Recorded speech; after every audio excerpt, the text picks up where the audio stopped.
काठमाडौँमा चाहिँ भर्खर 4 बज्यो यस्तो अँध्यारो भइसक्यो किनकि पानी परेको कारण चट्टान पनि हाल्दैछ पानी बल्ल 4 बज्दैछ पानी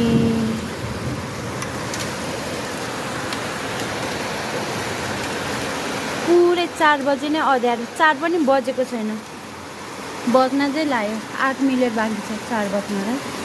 अँध्यारो भइसक्यो पानी परेको कारण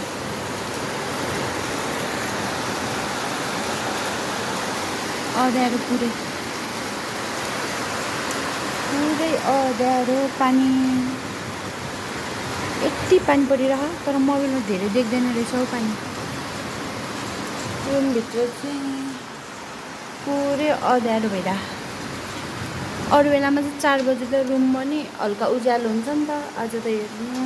पुरै अँध्यारो छ बाहिर झन् आँखाले हेर्दा त के भन्छ